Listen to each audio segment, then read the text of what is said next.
Alright guys, so I get asked all the time what my diet looks like, especially whenever I'm trying to cut down. And I don't really like to talk about it, because the way I eat might sound a little bit intimidating to most people.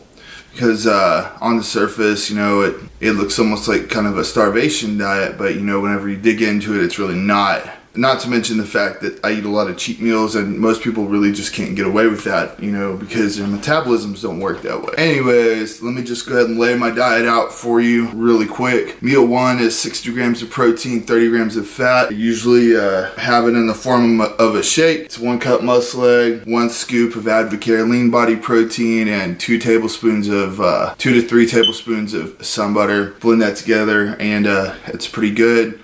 That's also my pre-workout meal, because I've noticed that whenever I eat fats pre-workout, it kind of stabilizes my blood sugar, gives me a little bit more endurance and everything during my workout because I eat low carb, no carb. Alright, so those are 2 meals. Okay, meal 2 is usually, 7 to 8 ounces of ground sirloin. It's got like 10-15 grams of fat, nothing crazy. Meal after that, 7 to 8 ounces of tilapia, so we got 2 40 to 50 gram protein meals right there. And obviously those have veg. And then my post-workout meal is tilapia, straight protein. So 40-50 grams of protein there, again 8 ounces. Meal after that, straight protein. Meal after that, if I eat another meal, straight protein. All of my protein meals are between 40 and 50 grams each. Now, let me explain why I eat that way. Alright, so whenever you eat carbs, they make your body produce insulin, okay? Insulin tells your fat cells, hey, stop burning fat. So I want to keep my insulin as low as possible, so I'm constantly burning fat. So that's why I don't eat carbs. Alright, it's kind of like modified ketosis, except that when you think ketosis, you also think eating a lot of fat, and my fats are super low. Okay, so now let me explain that part. I like to keep my fats low, so I burn body fat. So now on to timing with that. The reason that I do my fats in the morning, kind of get something in my stomach, it gives me like a little bit of extra, boost for the day. Again, I already explained pre-workout, it kind of levels up my blood sugar and everything, but I don't do any fats post-workout because that would interfere with protein absorption and tissue recovery, because fats slow digestion of all of your food. All of my other meals are straight protein, again, so I burn body fat. Now post-workout, I like to keep it straight protein because in the morning when I wake up to do my fasted cardio, that means that there's no dietary energy in my body whatsoever. So when I go hit that treadmill, I'm just burning straight body fat. It's the same thing post-workout. I've already burned off everything I've eaten, so when I go hit that post-workout steady state, I'm just burning straight body fat. Alright, so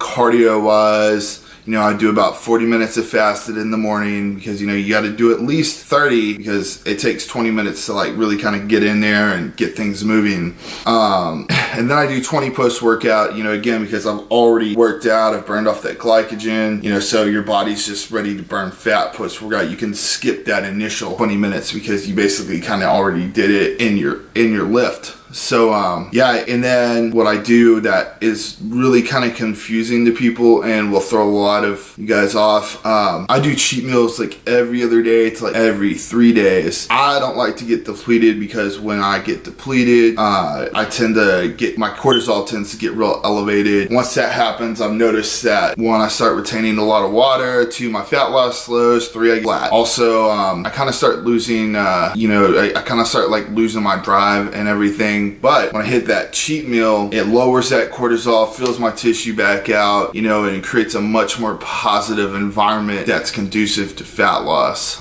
just both mentally and physically. Not only that, but it boosts leptin, and what that hormone does is it tells your body, hey, I have enough food, let's burn fat. So that's, why I hit those, pretty much as I feel like I need them. And by that, I mean, I start feeling kind of run down, sluggish, stressed. Like I said, my cortisol will get kind of high, start looking more watery, flat. That's how I know, it's time to give my body some extra calories to keep things going, but yeah, my diet is not for everybody. I'm a 240 pound dude. I walk around like 7 to 8% body fat. You might need something different, so if you do, my email address is in the description. All you have to do is just, copy and paste that in your email, reach out, say, hey, Phil, video, I want to talk about, you know, building something for me, or, you know, getting on a plan because I'm frustrated with where my physique is at right now. I don't feel like I'm progressing like I should. You know, just kind of like let me know what's going on and we can figure something out for you. All right, guys, y'all have a great Tuesday and let's go out there and get it.